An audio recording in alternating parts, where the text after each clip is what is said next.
Del Rio, Texas, Rob Wade and Robert Garza. Two guys who dive.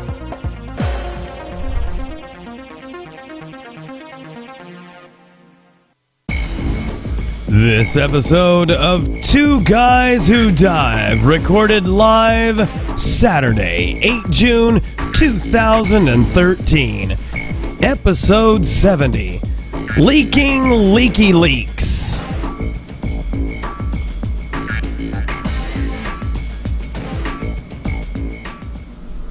Well, welcome once again to another exciting episode of Two Guys Who Dive, and as you can see, I, your host, Rob Wade, am flying solo again. Becoming epidemic, as Scuba Bob is out actually celebrating a second day's worth of his birthday. So we won't have him in the studio. I thought I was going to be able to have stepping in Troy McGonigal, but he was otherwise occupied this afternoon. So as you can see, it's all about me this week. So, but that's all right. I can do this if I can get the microphone from blocking my view here. So, I've had a very interesting week as we head quickly into furlough season. For those of you who are aware of the sequester effect, which of course is going, if it hasn't already started, some furloughs for people that you know, for those of us in DOD, we're getting ready to get hit with it. So we're starting to ramp up things that need to get done now that we're going to be kicking our performance level down as far as number of days. So on the upside, that means I have an extra day that I can do stuff around the house, cleanups, etc., work on the studio, and a big project that I've started. For those of you who have followed the podcast or follow me on Twitter or Facebook, you're probably aware that my wife and I, Tara, have been active for years in theater and music, etc. Well, when you start way back in the 80s, we didn't have digital cameras, digital video, etc. It was all the good old VHS. So as a result, we've accumulated quite a few of your regular VHS tapes of musical plays that we've been, bands, musical endeavors as a vocal group that we've had over the years.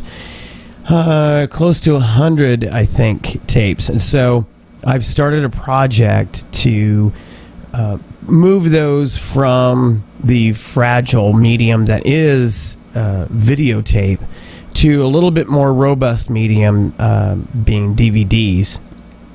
Eventually, I wouldn't mind getting them onto the cloud, but or at least certain really, really memorable performances on the cloud. I've actually started moving some of those to the cloud too. So if you go to the channel that we share the podcast on, you'll also see some videos from some of these various productions, musical plays, as well as the bands we've been in, etc. So it's a huge project. Anybody who's ever attempted something like that, you can just imagine going from old analog tape to a digital medium. You know, fortunately, I picked up a fairly inexpensive piece of equipment that lets you do the dubbing directly from tape to DVD. But of course, that in itself is a slow process because it has to play through the whole thing to get it onto DVD. But you know, it is what it is, which is a quite cliched saying, but that's the case. It's going to take a while to do.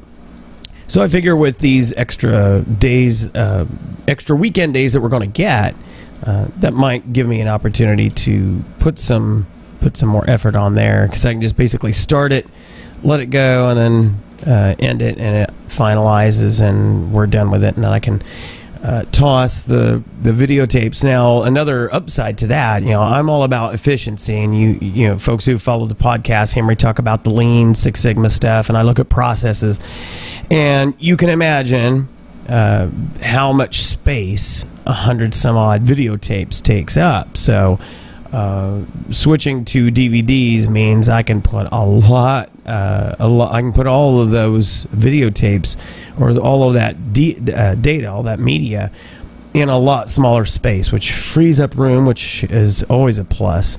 In our house, space is at a premium, so looking forward to. Well, I'm not looking forward to the process of doing it. I'm just looking forward to the end result of doing that. So. And so for those of you who happen to be of the type that have old videotapes, be forewarned, those don't stay, they lose the data over time because it's a magnetic media, ferrous oxide coating on mylar tape, and eventually that magnetic media loses its coherence. So you'll see dropouts and weakness of the signal, the coloration, starts to get weaker, and it looks more like black and white. And also just the sheer fact that it's wound around in reels, all of that magnetic media actually affects the other layers because they're touching, and I could get way into the science of it, but basically it won't last for a tremendous amount of time. I'm surprised that some of the stuff that I've been dubbing so far is of a quality that it is. I would have thought that it'd be much worse, but I'm heading it off at the pass, as they say. So, yeah, we'll miss Robert today, and also Troy, but we did get to Troy and I got to do some diving today, which we'll be sharing some video with you folks a little bit later on in the podcast. And if you're watching live, definitely encourage you to jump into the chat room. I think you have to actually sign up so you have an actually login name, which makes sense, so you could actually post comments. And we've had folks jump in previous episodes and interact with us, and it really makes the show much more fun if we can interact with you. You can ask questions live and we'll answer them live, and you can make suggestions, all sorts of stuff. So we try to keep it fun and exciting and adaptable. That's the beauty of live TV, live internet, that kind of thing. So, all right, so some interesting news. Again, those of you who have followed know I'm a big fan of a couple of different types of dives. One, wall dives, love wall dives, which we'll be talking about, but also a big fan of wreck diving. And so I saw that at the end of May, there's a new artificial reef in Alabama. Now, believe it or not, Alabama is not what people think of as a diving destination. Folks along the coast would typically say the Texas Gulf Coast, because we have the Flower Gardens and we have a number of sunk ships, the Texas Clippers, and we also have abandoned oil rigs that you can dive on, believe it or not. So Texas Gulf Coast is a diving destination, and of course Florida from Pensacola on down. Pensacola has the Mighty O, the aircraft carrier Oriskany. Always mispronounce that. And that's a destination I really want to get to, actually. Just the idea of diving on an aircraft carrier, which just blows my mind. But that's off the coast of Pensacola, and I actually have a cousin who lives down in that area, so I've been telling him that'd be a good excuse for me to visit, is to come down there and do a dive. But now the coast of Alabama has its own claim to fame. Again, at the end of May, the Alabama Gulf Coast Reef Restoration Foundation sunk the LuLu, which is basically a coastal coastal cargo ship. Let's see if I can bring up the website here. There we go. So as you can see, it's a big ship, but it's not massive.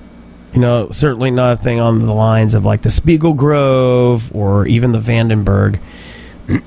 but pretty good sized ship, kind of unique shape to it. And some of the folks that were writing about this ship as an artificial reef shared that some of the uniqueness of it is that it is completely a flat deck, as you can see in the picture there, for most of the ship. And then there's this superstructure for the bridge, etc., that rises above on the rear, or the aft, as to use the naval parlance. And then inside, because it's basically a cargo ship, it's cavernous opening, so makes for a pretty interesting penetration dive that's should be fairly safe for your I would say basic divers, but I didn't see what the depth was. I'm looking to see if there's a hint. I don't see an indication as the depth. Dun, dun, dun. That's interesting to do an article on this and not say how deep. Because the reason why that's a germane point here is the fact that as a basic diver, you may or may not be aware, as a basic diver, you're really only certified to dive down to 60 feet. And then for an advanced, down to 90. And then if you get the deep diver specialty, basically you are fully trained to go to the recreational maximum of 130 feet. But as with so many other things, really your experience is going to be your yardstick. So I've known plenty of basic open water divers who have gone diving all the way down to the recreational maximum with no issues. Still always recommend the training, because you learn some of the science behind it. You learn more of the physics of what's going on and why it's important, and you actually get experience with some of the things like see the effects of nitrogen narcosis on your decision-making capability, which is always a danger. I've experienced a little bit of that once. Scuba Bob, Robert, was with me on the dive, and we both recognized it for what it was, and so came up a little bit, and quickly the effects dissipated. Unlike what would happen if you were drunk, which is a similar kind of feeling. You can't just immediately relieve the effects of being drunk, but you can immediately relieve the effects of nitrogen narcosis. So they also have a video of the sinking of the boat, which I wanted to share that because I think it's pretty interesting.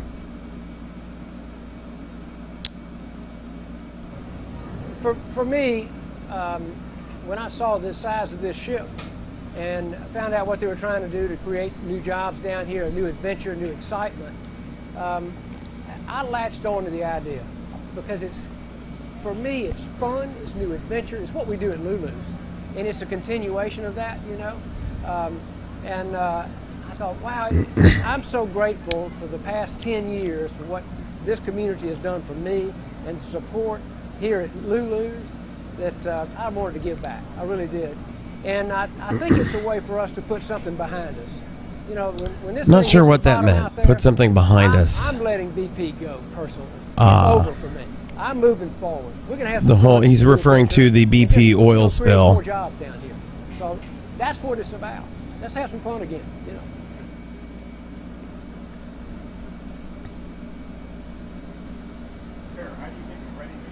Well, it has to be clean first. And we have to remove all the PCBs, all the asbestos. Now, this is good information because I'm really interested in sinking a plane or two. Retired aircraft from Laughlin out at Lake Amistad. We start a process where we plan the sinking. It's pretty involved because you just can't go out there and put water in it and it sinks, because you can't depend on the boat to land on its bottom sitting upright. And so you have to make sure water gets in everything and the air gets out. And it has to be a controlled sinking. And we don't blow up the ships that we sink. We control sink them with water. Nice.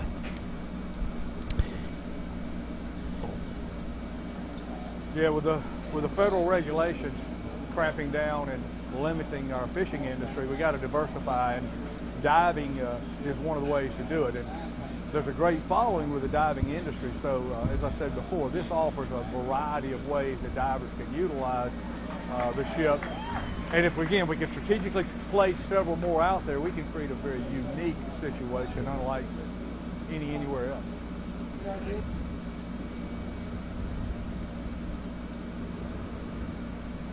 I think this is great stuff. I said 20 minutes to an hour, but I had cut too big of holes in the boat. Don't you hate it when that happens? And so here's the actual sinking. Well, actually, they're getting ready to tow it out. As you can see, they cut out all the windows. And that's the restaurant. By the way, LuLu's is a restaurant started by Jimmy Buffett, the singer, his sister.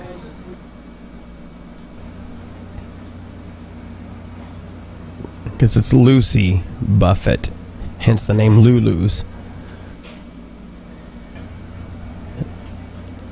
And of course, Jimmy Buffett and that music, that whole lifestyle is very often associated with scuba divers.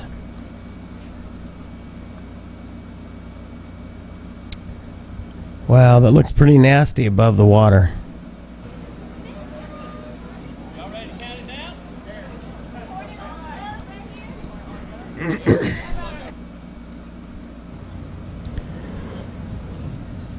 So imagine getting to dive on that. That would be a pretty sweet dive. Now you might be wondering about flags on boats, and if you've seen previous podcasts, you've seen some video that we've shown on wrecks, during wreck dives, where the flags there are flags attached, and because there's often some sort of a current, it does make them wave and unfurl underwater. So it's a pretty cool effect.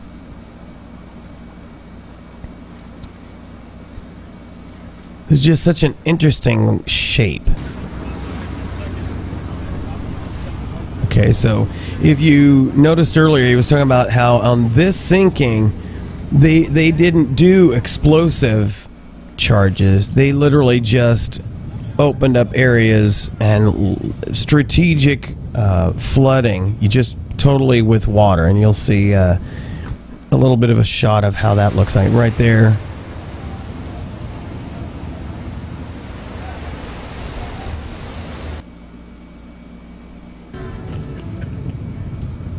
Now, and you would not see all these boats hanging around if this were an explosive sinking. With explosive charges set in strategic locations to blow ballast and allow the thing to sink.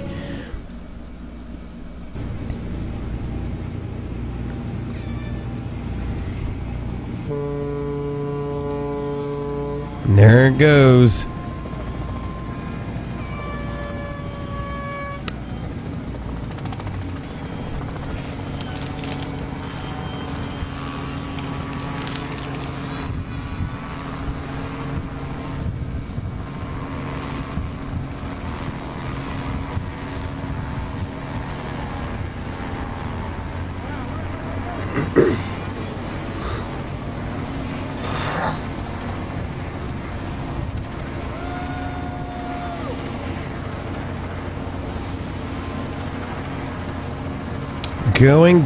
Gone. Sweet. That was pretty cool.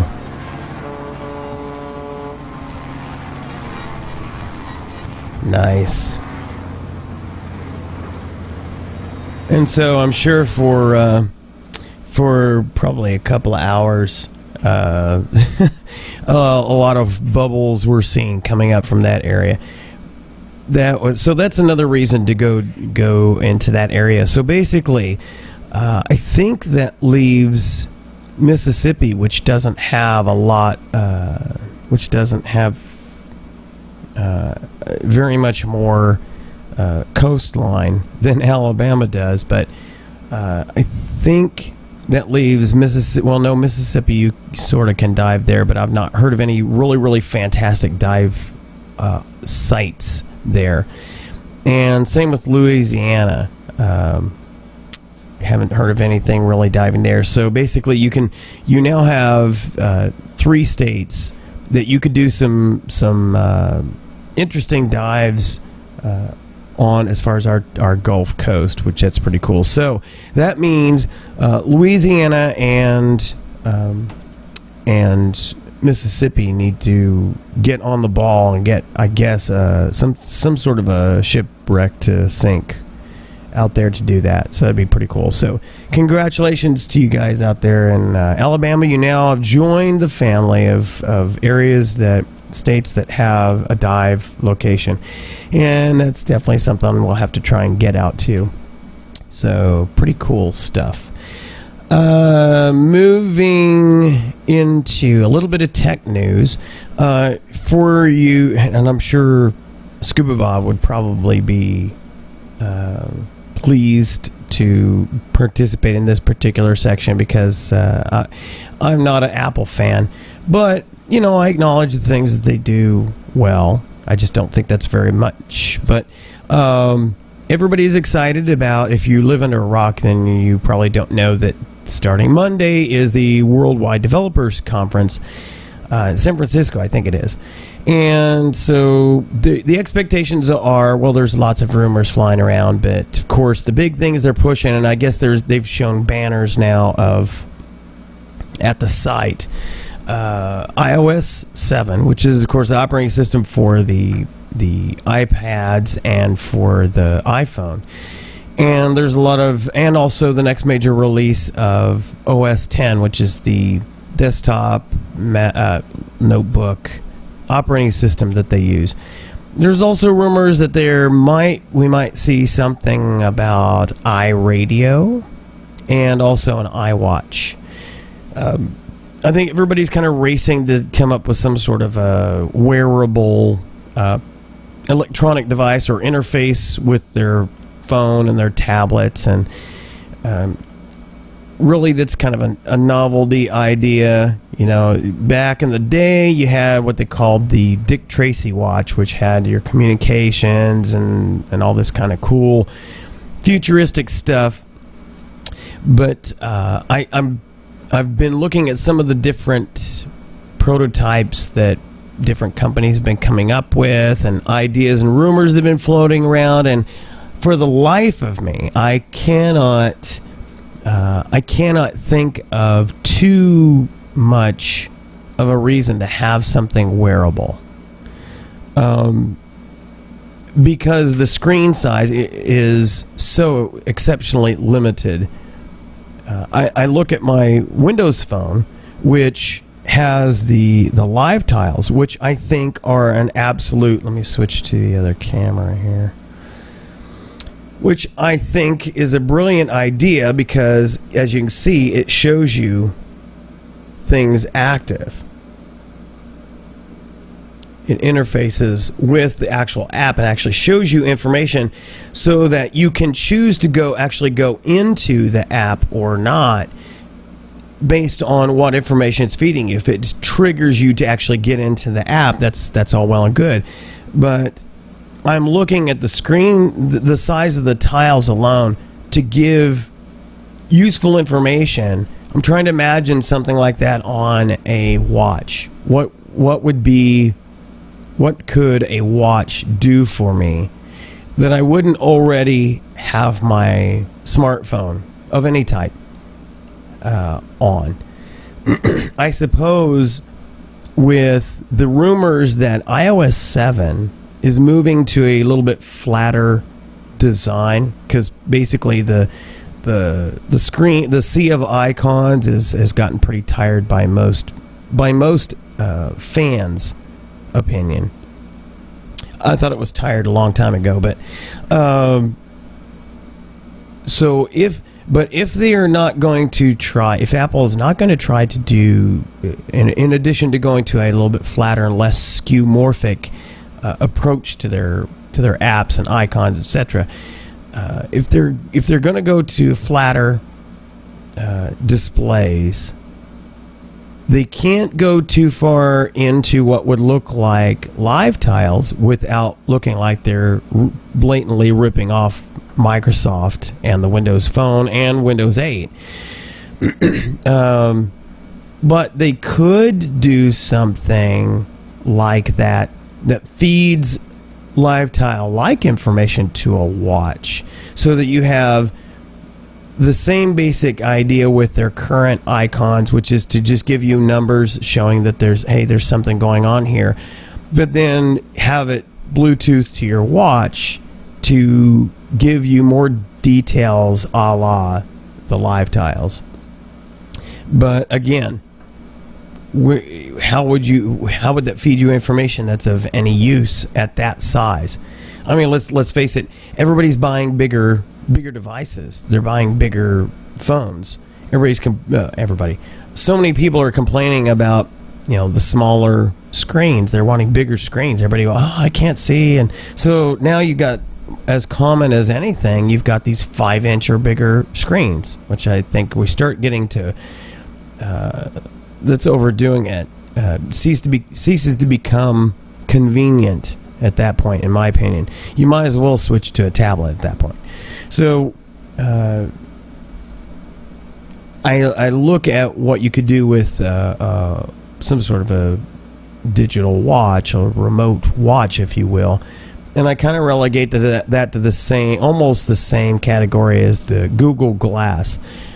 There are people falling all over themselves with those things, and I don't know, I think they look ugly, and the demos that I've seen are really poor quality images, not much more than you could see with something like a watch, and they don't look attractive, and they're not practical. And the quality of it, because it does video and snapshots, the quality is so poor, and the battery life is so bad. I just don't see the value of something like that. What would you do with a watch? Look at the battery challenges that we have with smartphones now. I'm trying to imagine what you could do on an iWatch, or a Surface Watch, or a Android watch that would feed me enough valuable information that I wouldn't just go say, just let me get my phone out.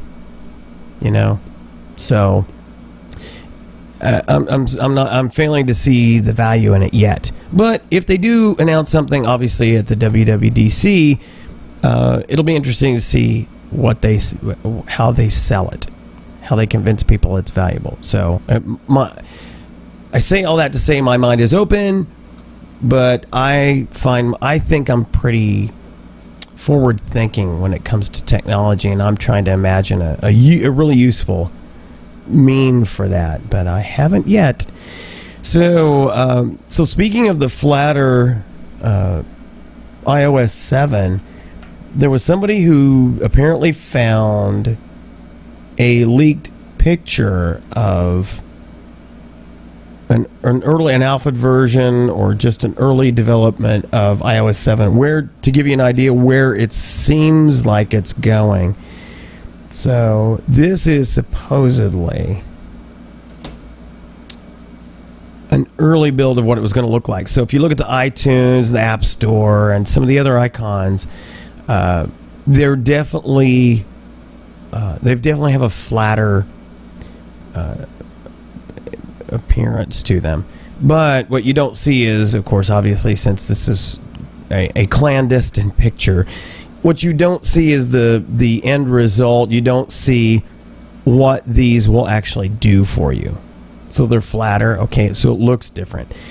it's still in this image a sea of icons. So what does that do for you? So I think everybody's going to be excited to see what that's going to look like. Now, that doesn't start until like 10 o'clock Pacific time tomorrow, or pardon me, Monday. I'll be surprised if they show that off the first day. If they do, I think it'll be later on. They'll show other preliminary stuff, but I guess we'll see when we get there. So, or when they start showing it, and everybody's going to be live blogging that and showing videos, etc. And then, of course, Apple will, after they've shown that they will post that on their website, so everybody can gather around and do the oohing and ahhing and fall all over themselves to buy the next new something. So it'll be interesting. So, leaks abound, which is why the title of the episode, I mean, all this stuff keeps showing up through clandestine efforts of folks. So, speaking of leaks, flipping over to the side of the coin that I'm a fan of, Windows Phone Blue. There have been some leaks on some early builds, I guess an early developer build of Windows Phone Blue. And so it's interesting. Let me switch to that screen. This is from Windows Phone Central. And so here's some images that came off of the early developer build that somebody got a hold of. And you see here something that a number of people have been whining and complaining for, and that's a notification center, which I read that in a later update that this went through a number of changes and has since disappeared with later developer builds. So I don't know. Nobody seems to know whether that means they've given up on making that work well, and so they are not. They're not including it in the actual release, which will be either the end of this year or first part of next year, or they're still working on exactly how this would work. Again, looking at these screenshots, I don't see the value in it. I have never seen the value of a notification center. People on Apple or on iPhone, people on Android are like, oh, I need another, they say they love it, but I don't see the point of it. Because live tiles tell me everything that I need. I don't need another screen that gives me this stuff, because it's a mess. If this is an indication of what this looks like, it's a mess. I just don't see the point. But some of the other things, and again, that this is an early alpha build, I guess, of the developer preview. What was apparently observed is the ability to close apps from the multitasking window. So basically, they're starting to merge its performance, its APIs with Windows 8, the Metro side, which you can you can drag off the screen and thereby end apps that are running. Because of the way memory management works on Windows Phone, you never really have to worry about that. It doesn't suffer from the same problems that the old Windows Mobile did, which you were constantly forced to micromanage memory and kill apps that were running. But a lot of people complained that they want to be able to exit apps, and I just don't get that. That just tells me people cannot get past old habits, and they do it just because well, we've always done it this way. We've always exited apps. Well, why? If the operating system does it automatically, it's it's a valet system, if you will. But anyway, as has been suggested on a number of forums, the most frequent idea was to when you bring up the multitasking window, which I'll show you what that looks like real quick. Switch to camera. When if you have a number of apps open, I don't think I have anything open. Oh yeah, I do. If you have a number of apps open and you press and hold the back button, let's see if I can do that. There we go. You can, oops, let me do it again. Oh, I need to open more than one to make it worthwhile.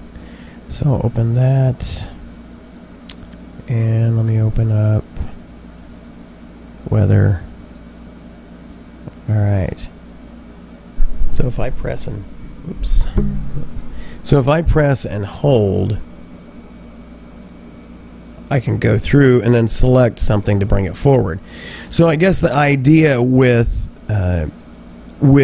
this closing apps from the multitasking window is, instead of pressing the one as I did in the demonstration to make it the active app, you'll be able to, or in addition to that, you'll be able to actually end the program. Okay, big whoop-de-doo. That's for all you people who just can't get over the obsessive compulsive need to micromanage your apps. So sad for you that you can't grab a new meme. And now this is kind of cool for those who seem to refuse to use the start screen, or you have so many massive apps, a massive number of apps that you don't want to pin that many to the start screen, is the ability to sort apps by most used. And so if you see in the screenshot here, you can sort applications by name or by frequency. Now what that would mean, let me see if I can show, here we go. What that would mean is, right now, if you go flip to the side, if you pivot, it's called pivoting. Again, I'll show that. Why? Because I can. If you're at the start screen, you can pivot to one side and you see all of your apps. Now you'll notice, maybe you can notice, that there are letters, and when you press any letter, it brings you to what they call a jump list. And so you can then go to, if I want to go to something that's in the M's, so I press M and it jumps me right to that, and then I can bring up specific apps that I want. So what it looks like is, instead of sorting by name, we'll be able to sort by frequency of use. So it would look like these two screens here. So you see never used, least used, moderately used, most used, so forth. So you would sort them that way. I would hope that this itself would also be a jump list.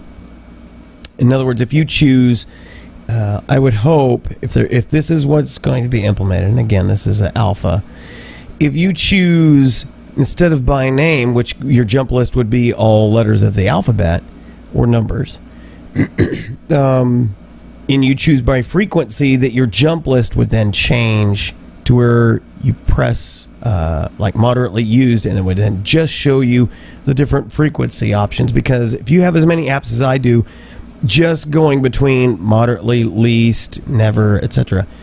could be a painful ordeal. So, and then also apparently they've done some changes to the calendar. I don't know. I don't know that I like this. I'd have to see more of it. I kind of like the current week layout, but again, I'm open to the idea of change as long as it's a beneficial change. And then also supposedly data sense availability. Now, here's the thing that they mean about that. Data sense is a carrier supported function, meaning you can have it as it's kind of like tethering or hotspotting. Just because the phone or the OS supports it doesn't mean the carrier supports it. So I guess by saying data sense availability, meaning you can see what your data usage is, so you get a better idea if you're getting close to your data plan limits if you happen to be with a cellular service that has limitations. I've got the 5 gigabyte plan, so because that comes with that has hotspotting with it. But they're pretty good about AT&T, by the way. They're pretty good about sending you an email if you or a text if you're getting close to maxing out your. They send you something at about 65% and then about 90%, and then you're getting ready to cross over into paying extra. And you can always just send a text message to. There's a special code that you can just send a text to, and it comes back and tells you what your usage is. So I've not really seen the value of this because I can get the information on the fly anytime I want. I actually have that code as a speed dial, or as a speed dial, and also on my contacts, so I can simply just data usage, and so it just goes out there and I get a text within a second telling me here's how much you've used up to this point. So whoop-de-doo. Again, not a big thing for me. Some people who don't understand, they can do these commands like I do, because I'm a big believer in pull systems, but there's enough people obviously who are complaining about having something like this. But again, AT&T would have to support it if you're an AT&T user or whichever server service you're going with. They would have to actually turn that on their side before you'd be able to use it. So that's interesting. Was there anything else? I think that was some of the early leaks there. It'll be interesting to see how much of this actually makes it to the phone when they release this thing. Which again, the rumors are either the very, very end of 2013 or certainly Q1 of 2014. So more leaks. Nokia does not keep secrets very well, and so believe it or not, the EOS, which is the code name for Nokia's next device, which they think is going to be revealed in July, it looks all the world like the Lumia 920 that I've been showing you here tonight, but with the full-blown pure view camera. And here are some screenshots of it. So here you see the back of the device, and it's got a camera bump here, and it looks like it has both the LED and a xenon flash, and it's got an actual active shutter. So this thing does the 41 megapixel camera, the super sensor on this thing, and then also has a shutter. And if the video that has been going around the last couple days is true, it actually has an optical focus, which means it's not just a digital focus. It actually will work like an SLR. Now, obviously not as, when it comes to that mechanics, it's not as good as an SLR, but we're starting to approach that. Here's a close-up of the camera. Pretty cool. Here's the front of the device. I guess they've redacted some stuff. So it looks like the 920, but with a little bit more rounding to it. There's another view of it. This is apparently much thinner, though, than the 920, but with the exception of where the camera mechanism is. So here's some other views. So it definitely shares a lot of similarities to the 900 and the 920. Well, more the 920, because the 920 has this top arrangement on it, where you have the micro SIM card and the headphone jack, etc. So this looks pretty impressive. And here it is next to a BlackBerry. This is a pretty good size device. So this will be, I'm sure, their next flagship phone. Now, whether or not this bump becomes an issue for people, well, that just remains to be seen. If the public balks at having a bump like this on an otherwise fairly thin phone, may not fly. But I'll be honest with you, I think that the cameras on these things are exactly where people are starting to build their focus. That's where all the competition has started to show up. Because really the speeds and feeds don't seem to matter so much anymore. Evidently, the new Qualcomm chip, which is what most of your phones are based on, the quad-core version that just came out or was just developed is supported by Windows Phone. So that means we'll probably be seeing quad-core Windows phones. But again, if it's not going to fully take advantage of it, then why have that? It just usurps more battery power from your device. But there it is, the Nokia EOS or EOS or however you pronounce it, and then I'm sure it will get some sort of a Lumia name before it's all said and done. What else do we have tonight? Moving right along. Oh yes, we normally try to stay away from a lot of the political stuff, but sometimes some of the stuff steps up and just needs to be addressed. Again, speaking of leaks, so many things have been leaking out. The whole IRS scandal, which should if that doesn't upset everybody, I don't care what your political views are. I'm not a fan of a government that can be so heavy-handed. Everybody lives in fear of the IRS, and knowing that they can specifically target you, whichever regime is in charge.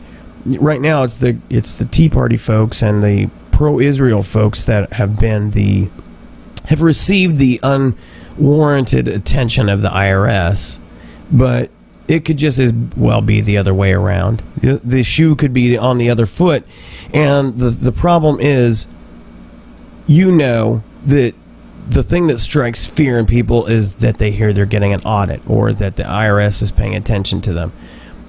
And then here they've got such a mess on their hands, but thankfully people leaked certain information, and now we're aware of that this is a problem, and hopefully they'll run it to ground and get to a resolution. Personally, we need to get rid of the IRS, in my opinion, get rid of the IRS, get rid of income tax altogether. Income taxes punish you for your success. Move to not a value-added tax, but a simple, basic sales tax, national sales tax.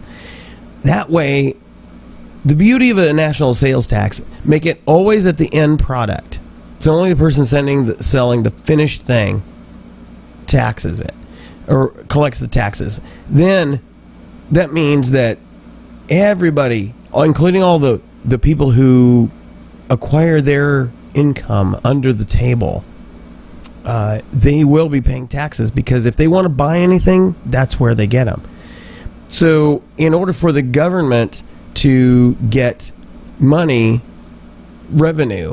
to do work, they need to do everything they can to foster a strong economy, to get people to succeed more and more, start moving people from the lower income to the middle income, and in middle income to the upper income, so that they go out and buy stuff. God knows that we like to buy stuff, but we only buy it if we have the money. Well, that's not entirely true. We buy it if we have credit cards. But the idea being, you can really tap into the success and help foster a successful economy, so that the revenue comes as a part of people buying stuff. But as it is, the government is slowly but surely creating an underground economy, so that people who work hard to make money, they're hiding it. They're taking it overseas. They're not declaring it. They're otherwise hiding it. So how is the government to get more revenue? Increase the taxes on everybody, which again punishes you for success. That is no way to operate a government. It's no way to treat its citizenry. So anyway, amongst all the leaks coming out, we find out that the NSA has been, targeting reporters and going after their personal information for no reason other than what appears to be politically motivated reasons. And then on top of that, we find out more than we thought we wanted to find out about this program called PRISM. And so I was looking for more information on how it was supposed to go. And so let me pull that up. Here you go. Internal government computer system used to facilitate the government's statutorily authorized, and they're talking about the Patriot Act, collection of foreign intelligence information from electronic communication service providers under court supervision. This authority was created by the Congress and has been widely known and publicly discussed since its inception in 2008. In short, Section 702 facilitates the targeted acquisition of foreign... Here, basically, it supposedly is a way to acquire information from various electronic communications service providers, supposedly targeting where foreign intelligence, as part of foreign intelligence. But what we're finding is much, much broader than that, and that through leaks, we're finding out that they're actually pulling a lot more information from data centers and companies that hold this data. You know, we hear everything's moving to the cloud, and everything that you do, phone calls, emails, etc., go through electronic means and are in some way digitized and stored somewhere. Some of it temporarily, some of it somewhat permanently. So among the companies named as servers to this cause, Apple, Microsoft, Google, AOL, Facebook, Paltalk, Skype, Yahoo, and YouTube. And evidently the kind of data they've been collecting all this time is everything from email, phone records, chat transcriptions. A lot of you probably don't realize that you can actually turn on, you can actually save your chats with different people or places, websites, etc. And in fact, you'll find every once in a while if you call or if you contact through a chat room or a chat window, the tech support from some company, a lot of times they will ask you at the end of the chat, after they've fixed your problem or haven't fixed your problem, they will offer, would you like a transcript of the chat, or would you like a copy of the chat? And then you can choose to save that. You know, normally I will, so that if I go back and still have problems and I need to either recall something they told me via the chat, I can call that up. Or if I need to go back at them because something didn't work as advertised and they try to claim that they did not say something, if you're signing up for a service or whatever, you can use that as evidence to back you up. So it's actually a pretty good idea. Unfortunately, the government thinks it's a pretty good idea too, and so they are collecting those kinds of things. Video calls, that's why Skype and Yahoo and some of the others are out there. Now, of course, right after this all leaked, most of these companies were quick to say, nope, sorry, we weren't participating in that. We had nothing to do with that. Of course, the fact is the government can, because of the Patriot Act, they can use a court order to get access to that information. What still is unclear is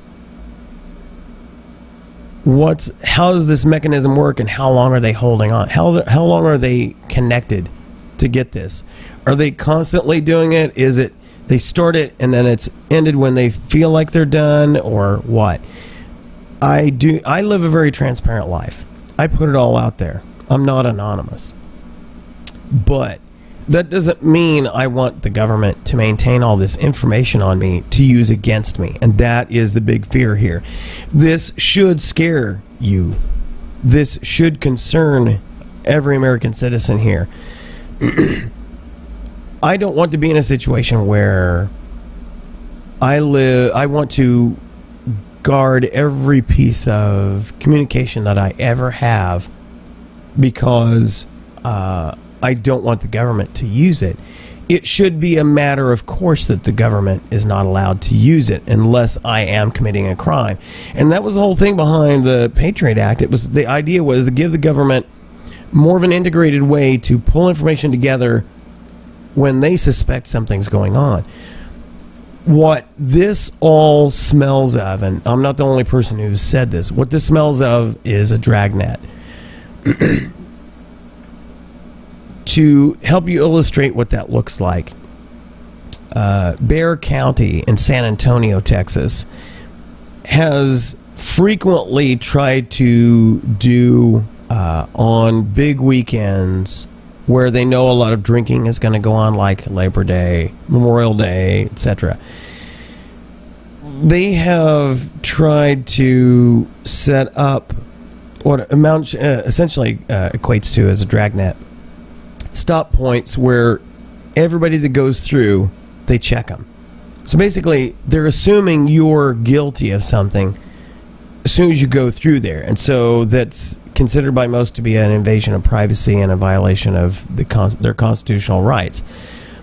And, of course, our dear president said, well, you know, you can't have 100% security, and you certainly can't have 100% freedom or freedom from being inconvenienced.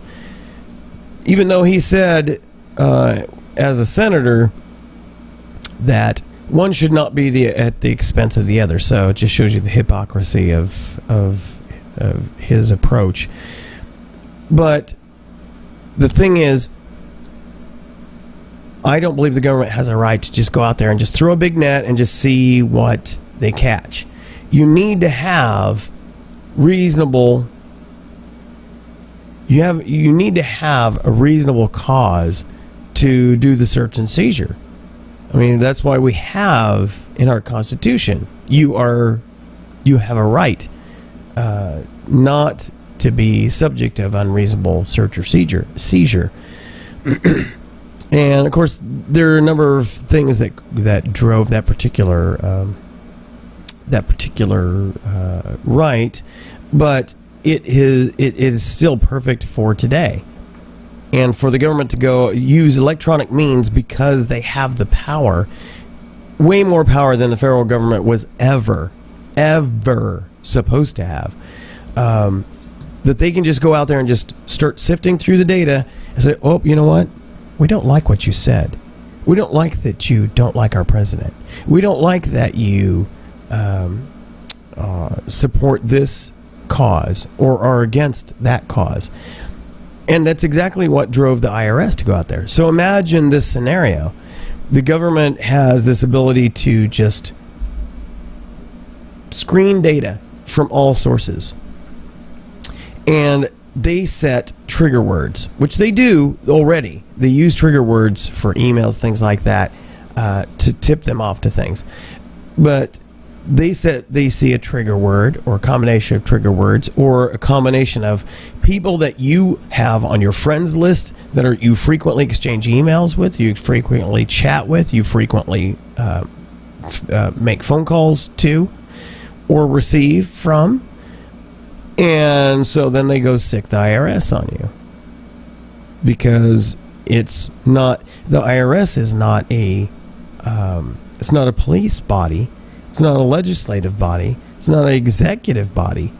It is purely it is a department that collects revenue. And that's how they actually caught Al Capone. So they can send the IRS after you because there's basically nothing to stop them. There's nothing to get in their way. No pesky laws that would otherwise restrict the police, the sheriffs, the army, whatever.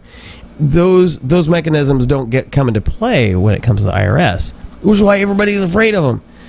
So this is dangerous stuff, and hopefully more information is going to be leaked, that we find out exactly what's going on and we get the truth.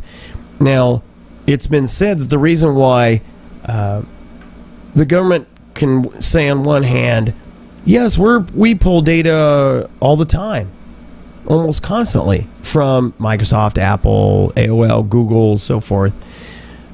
And then they turn around to go ahead and say, no, they have to go through the courts to do that, is because FISA rules actually prohibit them from actually acknowledging that these investigations or that these court orders were submitted. So the government protects itself by telling them, you have to obey when we request, and you can't tell anybody. So they respond. The idea is that these companies said, oh, nope, this isn't what's happening, because they have to by law. And that the truth is probably something different. So hopefully more leaks are going to come out after that. But on the heels of that, you're wondering, what are they doing? Where are they going to put all this data that they're recording, that they're copying? Well, let me show you. This is the NSA's massive new data center, and this in Utah, and this is where allegedly all this data is going. And so this is a massive place. Look at how small the cars are. This is massive. So imagine the amount of data that could be stored here. What did I see on one of the news stations? I saw something about how much data supposedly could be stored here. More than petaflops. More than... Oh, I forget the word. Basically, what they calculated, the amount of data that can be stored here would be the equivalent of taking the high-end iPhone, obviously they used the iPhone, stacking them, and that stack would go past the moon. That is amazing to me. That's how much data they could store. So basically, they could record everything that you're doing, everybody that you contacted, videos that you uploaded, conversations that you made, and hold on to that for a long time. That's kind of scary. So, yes, I hope more leaks abound, and of course that's what's got President Obama and company angry, as they say. All of this that they're doing is to try to, with the NSA, is trying to catch the leakers because it compromises national security. I'm like, no, we need these leakers because this kind of stuff's going on, and we need to know about it. Because you exist at our pleasure. Government of the people, by the people, for the people. And what we are seeing before our eyes, the development of a government against the people. So everybody, I don't care what political persuasion you are, you should be concerned and read up on this stuff.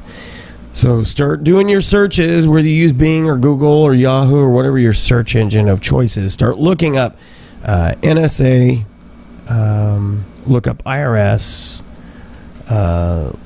look up PRISM, PRISM. Look those things up. Get yourself educated. We've got way too many low information voters out there. All right. Last but not least, let's talk about the dive we did today.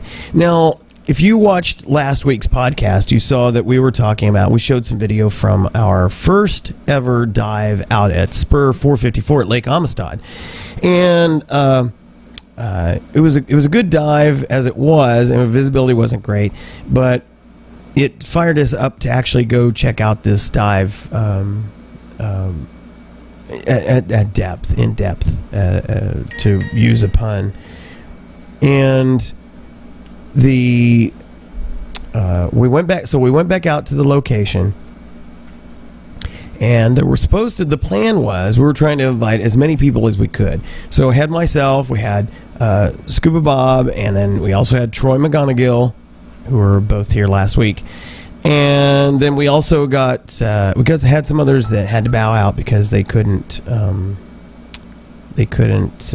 make it for various reasons. And then Zach, who was with us on the cleanup dive out at San Felipe Creek a couple of weeks ago, he was able to make it out there. Well, unfortunately, again, Scuba Bob didn't make it out there. He was up late because of the graduation of Del Rio High School. But I'm like, dude, I was up till 2 o'clock in the morning, and I got up at 7:30 to get everything ready. I had to actually get up earlier than anybody else so I could prep the trailer, etc., to get out there. Zach said he was up till 2:30. So it all goes to show you, you will do things that you find actually important, and you plan ahead. We knew a week ahead that was going on, so to say I was disappointed is an understatement. Matter of fact, I don't think he's gone on a dive yet this year. I think Troy's gone on more dives this year than he has. But he was very excited about this dive, and well, he should be, because it is an awesome wall. The sad part is that the wall, the visibility on the wall was so poor, you had to stay pretty close to it to see it, and you'll see my point from some of the pictures here. So here's Troy as we're getting ready to drop down. This is about 10 o'clock this morning. And here's Zach as we're approaching the wall, getting ready to drop. And I'm testing out the still shots with the camera. Now, this is taken, and I'm still such a novice with this camera, but this is a shot taken using the video light, which is constantly on. It's not flash. The video light, but with still photography. This is one of the crevasses. This was about 40 feet down. And just another looking up the wall. Now this is trying with the flash. Now the flash has a intensity adjustment, which I kept forgetting about and needed to just dial it down. But and the danger with a flash underwater when visibility is bad is that you get a backscatter. Typically, the light from the flash reflects off of particles hanging in the water that come back, and then they just blind the camera. And so that's what you largely see here. This is sort of a crevice and a small cave there. And here was a pretty good sized crevasse. Again, switching back to the video light because it wasn't washing. I didn't want it to wash out.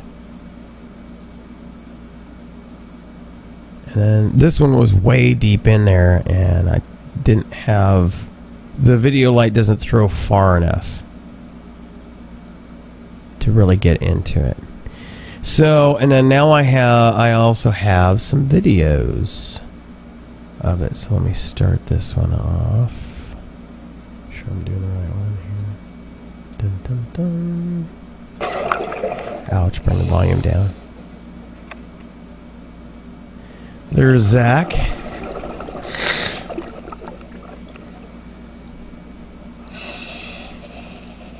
As you can see, all the particulates in the water.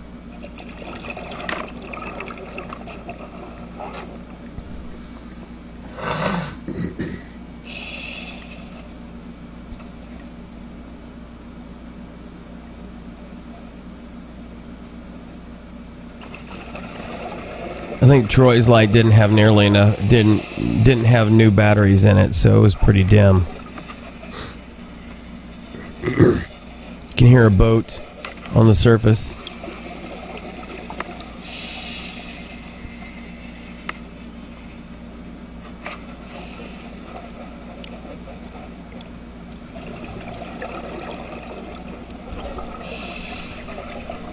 It's Troy.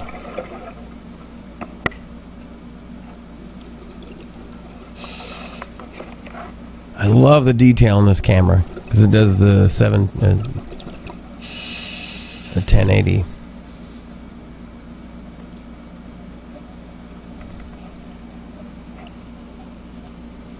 That thing you keep seeing. That was so funny. The thing you see flipping up in front of the camera every so often is the lens cap attachment.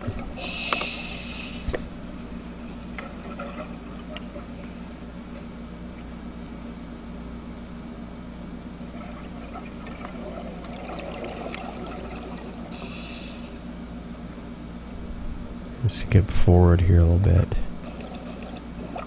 There we go.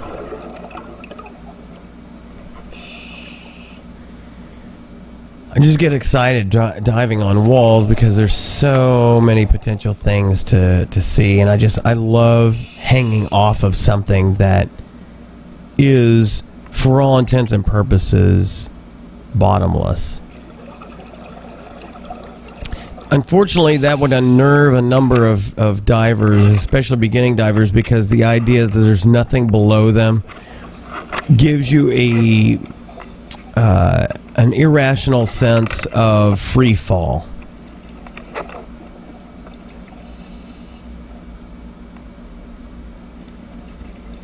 By the way, that's me. I was doing the me shot.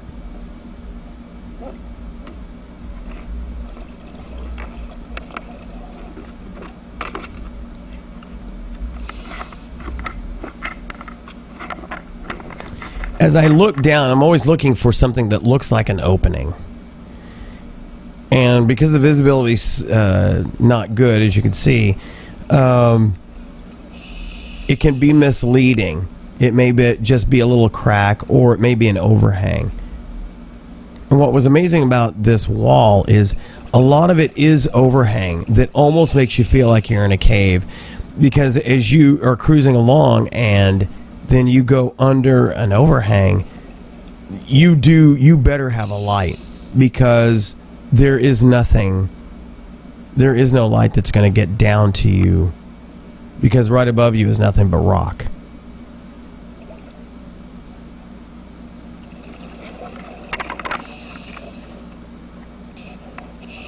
There we go.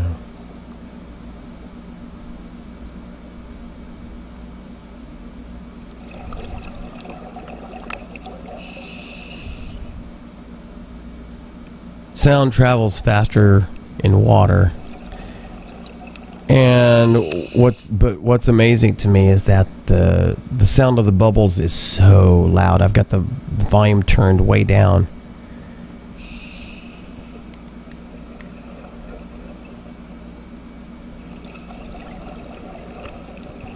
So look at the way the rocks are structured here. It's just amazing.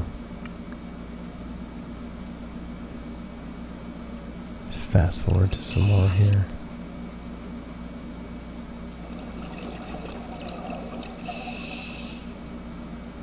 See, it just drops and drops and drops.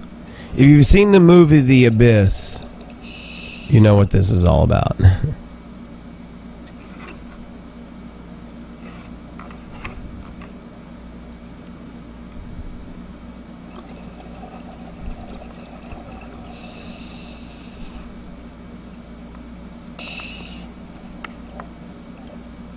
Okay.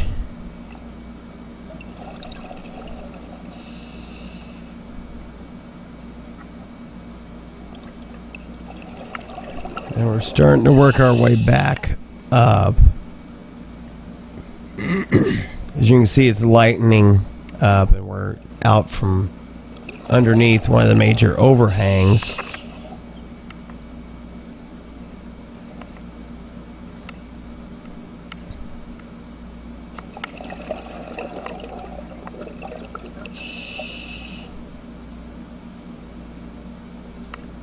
Alright, so let me kill that one and bring this one up.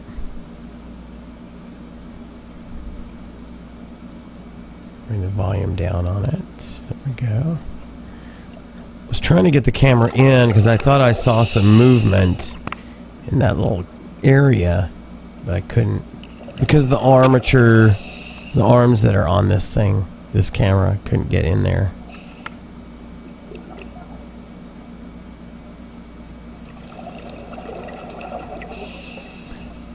But thankfully, the camera actually sees more than I could see. Here we came up over the ledge to the main wall there.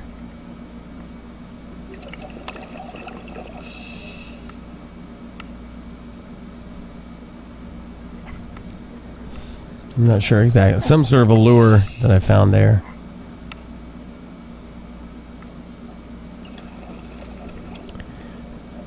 Now we're starting to work our way up to the 3-minute safety stop because we did go deep on that dive. Let's see where we're at. I was checking my time. And again, as you come up shallower, I think we're about 15 feet here. Didn't really, the light was not much use there. Yeah, 17 feet. You see my timer counting down the 3-minute safety stop. Love that feature. Love that feature.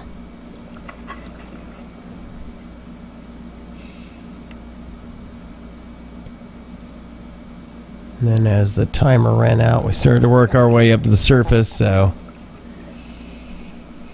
see how cloudy, how really bad the visibility was. It's Troy off to the left, and then that's or no, that was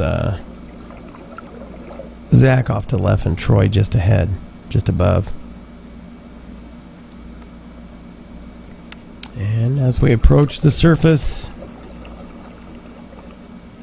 there it is. Yeah. Now that was dive number 1. Then Troy had to leave for an event, and so Zach and I went. We stayed on the surface, did a surface interval, got some munchies while we were up there, and we did a second dive. So we went down. We were trying to go a little bit deeper. So we're cruising along. I didn't do as much videotaping on this one, but we were cruising along, and I came across this huge blue umbrella that was buried mostly under the rock there. I'm surprised I even noticed it. But you know, you learn as a diver to look for things that don't look naturally formed. So I saw this thing and I yanked it out of there. And I was going to try and bring it up with me and throw it away. Well, I wanted to get some pictures on the surface with it. But it was in such a mess, I couldn't hold on to it the whole way. At some point, I lost grip on it and it just plummeted. And of course, I wasn't going to go chasing after it. But I did carry it for a good long way. And then we came across, we're cruising along, and again, I'm always looking for fish, and especially catfish. And I came across one. I wish I'd been able to get, I had the camera off. I wish I'd been able to get a better shot of this. But you can see this massive tail. I mean, I got the camera right there. He was sitting there, and he just sat there for a while, and I got some, there he is again. This was a good size catfish. This would have fed a whole family. Zach was like, when we surfaced, that was a big cat. And those are the kind that you typically will see around these little rock and cave areas. So, well, I see Nick joined us in the chat room there. Nick says, don't think I'm too comfortable doing a dive like that just yet. Yeah, it can be unnerving. Like I said, the visibility is pretty much what you saw here. If you're not comfortable with your buoyancy control, because you literally are just hanging out there. I mean, the only thing that you have as any kind of reference is this wall. Which I love. Like I said, I love wreck dives. I love wall dives. I love the abyss moments. Because I'm always looking to see what might be in here. And you can see the neat effects of the water as you have overhangs. That darn lens cap attachment.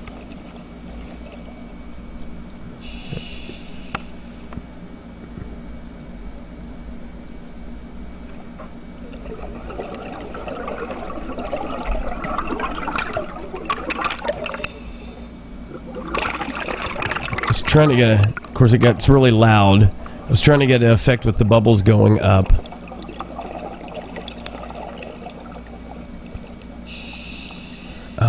I've got to do something about that. I think Sea Life chose a bad way to attach the lens cover on this thing. And you can see it's quite dark because we were under a huge overhang. Huge overhang. For all intents and purposes, it felt like you were in a cave.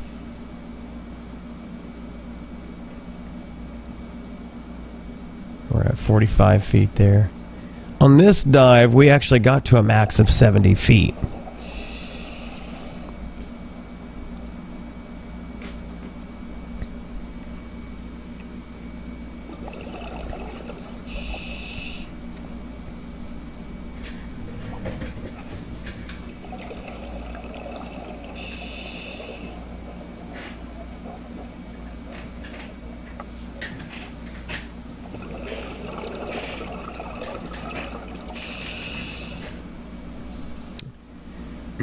We'd moved out from away from some of the overhang, and you see the green opens up. There's Zach. Second dive, Zach was thinking, you know, after being chilled a bit from the first dive, even though he's wearing a 7 mil, that he would be a little bit colder on this dive, and he's so used to diving with a hood. Then he's almost not comfortable diving without one. He came here from California, so his certification and pretty much all the diving that he did was all in cold water. We've talked about this on previous podcasts about how the circulation of the water in the oceans makes our west coast cold water. So even though you see people surfing and everything, the water is actually very cold. Whereas on the eastern side, the eastern seaboard is very warm because it gets the tropical waters pulled up, which is why we have all the problem with hurricanes. Had to get another me shot on this dive.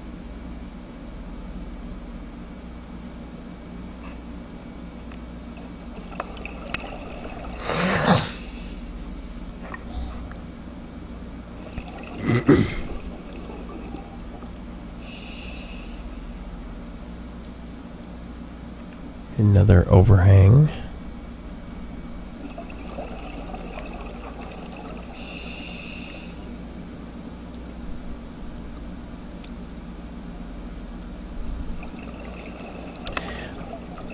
You can see that the video light going here has a very limited circumference. And forethought, had I really been thinking about what I should have done is adjusted the arm that the video light's on so that the beam is actually, the light is bent because it's fully articulated arm, so it actually was behind the camera.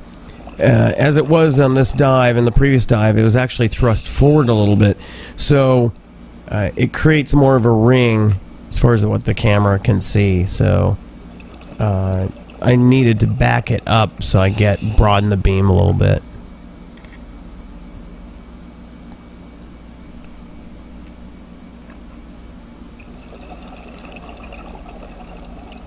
I just love this stuff. And see, I'm very comfortable with low visibility. It is a mind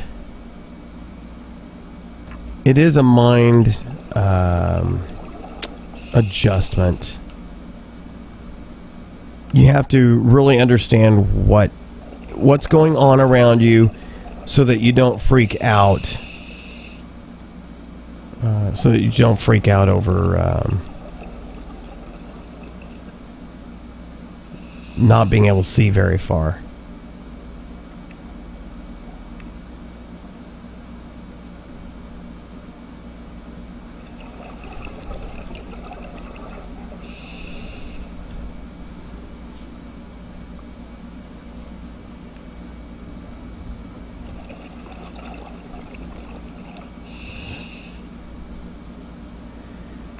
Now, to be sure, having absolutely zero visibility like we did at San Felipe Creek a couple of weeks ago, that is definitely not my idea of fun. Although, because it's so shallow, I was fine with it, and we had a purpose. You know, we had a mission, which was to try and clean up stuff.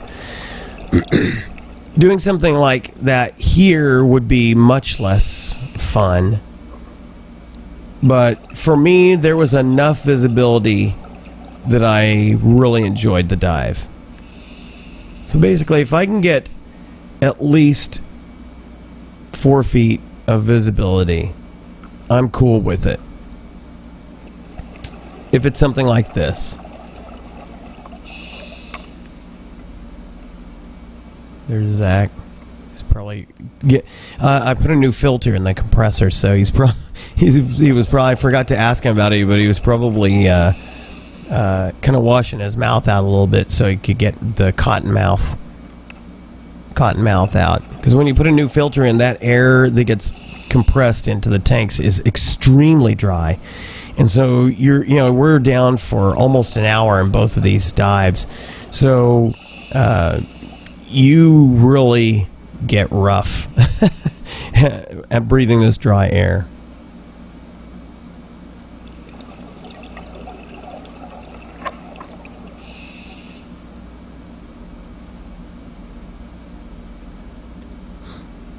I love the effect of water or air bubbles hanging on an overhang. It's just so cool.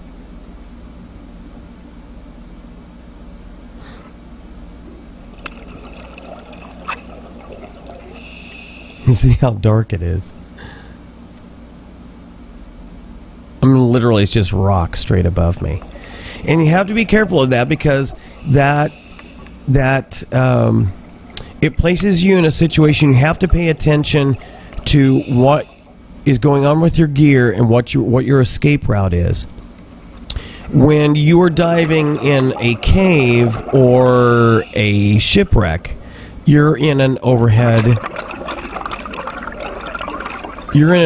environment. I'll turn this down a bit. You're in an overhead environment, which means if something were to happen, you do not have direct access to the surface. Now, obviously, you don't want to ever be so uncomfortable with your skills and your situation that you would panic and want to Polaris to the surface. But if you were at a depth of 30 feet or less and needed to and could do a controlled emergency swimming ascent, that is nullified by being in an overhead environment like part of this dive, or being in a cave, or being in a ship, some sort of a wreck. So quite frequently, although you can't see it necessarily because I wasn't pointing the camera always, but in this case I was, I was always looking for some indication where the escape route was. So I knew obviously I couldn't go straight up, but could I go at a 45 degree behind me up and get clear of the wall and make it to the surface, or would I have to do something different? So keeping your wits about you and enjoying the dive, but also always be thinking about self-rescue. What would you need to do? Where would you need to go? Speaking of self-rescue, while we were on these dives, especially on the first dive, we, two of us got snagged by fishing line. There's lots of fishing line out here, unfortunately. Fishermen, I'm not a fan of fishermen anyway, but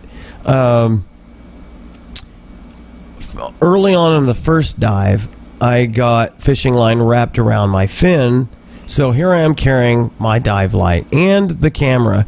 So I actually had to stop what I was doing, break out my dive shears, and cut the fishing line off. You know, you just watch your buoyancy control, which when you're snagged by fishing line is not as difficult as you might think because it's holding you in place anyway, but I'm still aware of it as I'm working through the process. So I was like, okay, I have to shift my camera to my left hand where my dive light is, but luckily everything is attached by a lanyard, so I can just let it kind of hang there. And there was a little cave there. And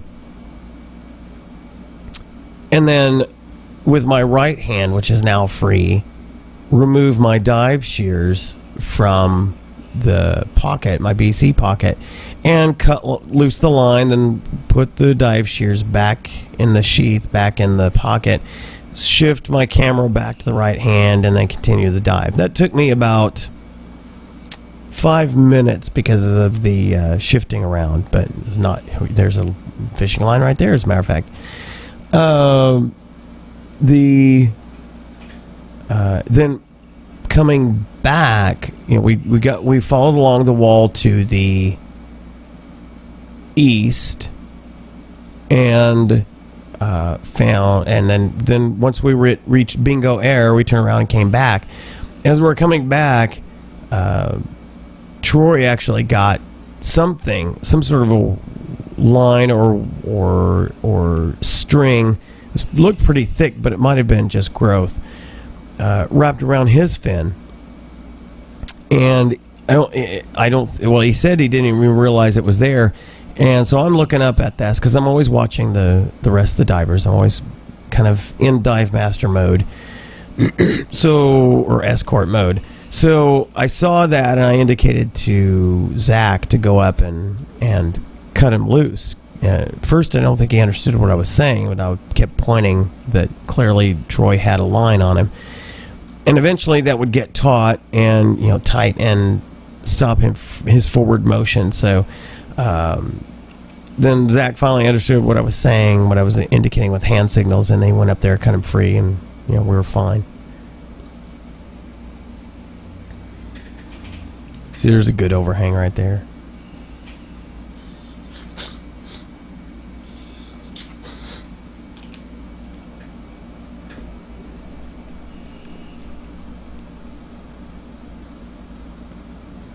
So we start making our way up.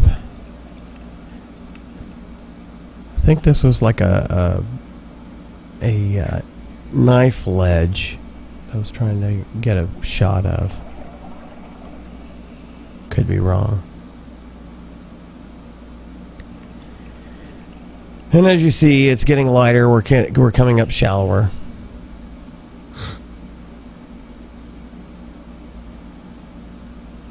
Working our way back to our entry point. At this point, we were at about 35 to 40 feet, and I was looking for the cable that held the buoy. As it turns out, we hadn't gone quite far enough. Normally, as you go into a dive, what you want to do is, if you don't write things down like on a dive slate, at least make mental notes of depths that you see certain things, so that as you're looking for those landmarks, if you will, coming back, you know, okay, I know I should be, based on our air consumption and our time, should be getting close to the buoy cable, for example. And we saw that at 38 feet. Okay, so as you think you're getting close to that, then move yourself in the water column to 38 feet. Keep to that and keep going in the direction back toward your starting point, and you will pretty regularly hit those things. And then you say, okay, I know exactly where we're at, and then you finish out your dive. You make your exit or whatever.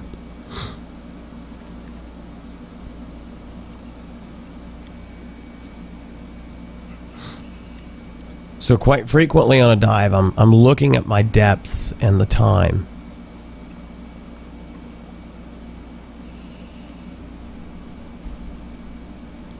Some more fishing line.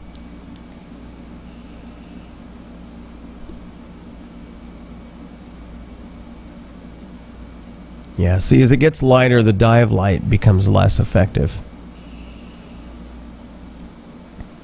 There is a mode on this camera that I need to get more familiar with on how to adjust on the fly. That when you tell, it has an easy setup mode, which is really cool. When you switch to, when you press the menu button, the first option is easy setup, and it basically brings up pictures of your camera, and it says, okay, asks you, how are you using this camera? Are you using it by itself, or with a flash, or with the video light, or both? And then you choose which one you're using it with, and then it automatically does all the configurations. It asks you, first, are you doing this on land or on a dive? And then it says, okay, are you using these functions? And then it makes adjustments to filtering, etc., all by itself. But if you're diving without the flash and the video light, you can configure it to if you're diving 25 feet or shallower, because there's a certain light spectrum that's affected in that first 25 feet, or 25 feet or deeper. And so you make that adjustment, and then you can tell it, are you diving in water that is green or blue? And usually, if you're in salt water, it's going to be blue. If you're in freshwater, it's going to be green, because in freshwater you typically will have all this algae, etc., that colors it green.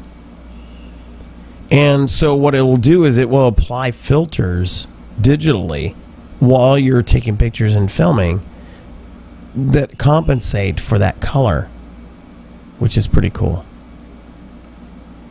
But I needed to do that here, but I've got to read up more.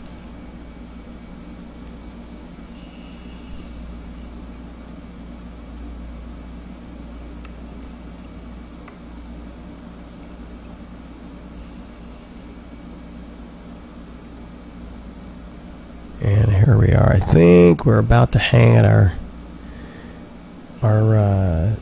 we're getting ready to sit at our 3-minute stop before we surface. So I think that's just about it. See all the little shells. Yeah, we're cruising around at the 15 foot. So we're getting ready to do our safety stop. More fishing line everywhere you go. Fishing line. And that one went up way far. And familiar underwater tree.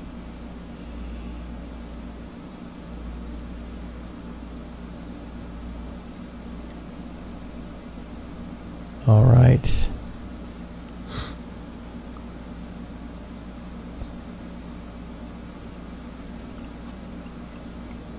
And there we go. So that was just a bit of our awesome dive. Like I said, we were down for both dives about almost an hour each, and just had a great time. I'm looking forward to doing a lot more dives at that location. I still need to find a decent place to teach the classes, because that's not going to be it's not an easy walk down to it. The gravel, the rocks there are loose, and so you can easily slip and fall. Carrying tanks and gear is not really safe, so you really have to know what you're doing. Be sure of foot, be fleet of foot to go there, but it is beautiful. It is beautiful, in my opinion. Okay, 9:39. We're going to go ahead and knock out the administrivia here. Hadn't heard anything back from you there, Nick. I figured you probably dozed off watching the video, there. But so let's hit some administrivia. We've got the next Del Rio Dive Club meeting coming up on 20 June 2013. And our Balmorhea State Park dive trips, we're planning to head up June 14th through the 16th, which that's next weekend. Tara and I looks like we'll be going just the two of us up there because we've heard from nobody else. July 19th through the 21st, we won't be attending that one because we will be just coming back or just finishing up the end of our vacation, dive vacation to Grand Cayman. And then our anniversary weekend, August 16th through the 18th. We'd like to have a lot of folks. Oh, you're still there, Nick? Good to hear it. Looking forward to that. I'd like to have as many people on that little trip as possible. Scuba classes, June 27th through the 30th. I've got somebody signed up, and probably about too late now to have anybody else sign up. But so it'll be one student, which will be easy to manage no matter where we go. July 24th through the 28th. The weekend following our dive vacation, as a matter of fact. August 22nd through the 25th, and then the last one scheduled is September 26th through the 29th. And if you're interested in doing an advanced course, you just have to let me know, and we can work that out. We also are going to try and do a Tons of Steel dive trip off South Padre. You heard me talk earlier in the podcast about Texas being one of the now 3 states that have dive opportunities or some dive sites in the Gulf Coast, and we have a number of them there. So we're trying to get everybody together for a 10 August trip to do Tons of Steel, which is 2-tank dive on a Texas Clipper at about 90 feet, 60 to 90 feet, and then also a tank on a abandoned oil rig, which those are kind of cool. That's like a wall dive without actually having a wall. And if you want to check us out and get information about what's going on or interact with us, you can go to our Facebook page /Del Rio Dive Club, or certainly visit our new and improved website, delriodiveclub.com. And you can send us messages via Skype. The 2 guys who dive, we're always paying attention to that. The folks that write the software that we use, XSplit, are working on refinements to the Skype interface. So hopefully we'll be able to start letting people Skype into the show. That would be pretty cool. So you can actually not just participate in the chat room, but have your shining face on there live, which would be pretty cool. If Scuba Bob were here, you could send him email it to rsgarza821@yahoo.com, or follow him on Twitter at rsgarza435. And of course, you can follow me on Twitter at RobertCFP, or send me email to robert.wade@setifox.net. And of course, if you go to our website, you can actually send him an email to drdc@delriodiveclub.com. I should probably add that to the administrivia too. So, well, would have been nice to have co-hosts in here this week, but we had a lot to talk about, a lot to share. Some great video, pictures, etc. from our dive today.